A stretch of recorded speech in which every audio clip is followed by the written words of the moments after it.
A large Wisconsin employer says it will not comply with the president's new vaccine mandate, which asks companies that have more than 100 workers to require those workers get vaccinated or test for the coronavirus weekly. President Biden's vaccine mandate could impact about 80 million Americans, including hundreds in Campbellsport, which is where Jason Calvi joins us live. Wisconsin businesses taking very different approaches to this mandate, Jason.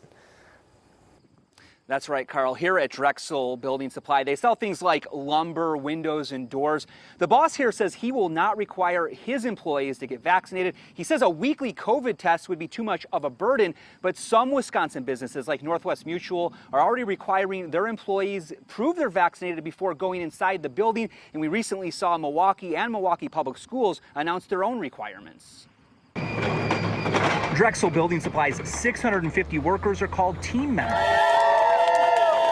Wanting the team behind him for this interview. I'm not going to tell them they're going to get a shot. We're not going to go down that path. President Joel Fleischman says he'll fight the president's vaccine mandate. I was very saddened by it, hurt by it, amazed by it, that our country has gotten that divided and to that level, that they will come into our private lives, our private businesses, and force us to do things that we may not be comfortable with. But other employers support the president's mandate. And for us to fully get past the pandemic, get this under control, return to normal, such that it is, we have to take every step. Dan Seidner, co-owner of Black Shoe Hospitality, estimates 85% of his employees are vaccinated. When this Shorewood location opens this fall, he expects to have 200 workers. He adds he supports the choice of anyone to get the vaccine or not, but we're operating on extremely lean staffing as it is. If we got somebody with COVID, it could shut us down.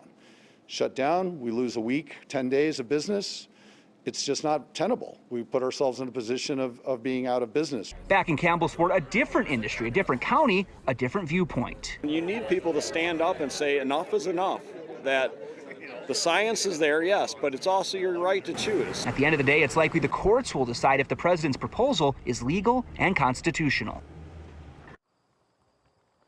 So right now, Wisconsin businesses are still waiting. President Biden announced this new mandate yesterday, but OSHA still needs to put out their official emergency standard. They're the federal agency that requires things like hard hats and other requirements for safety inside places of employment. Reporting live in Campbellsport, Jason Calvi, Fox 6 News.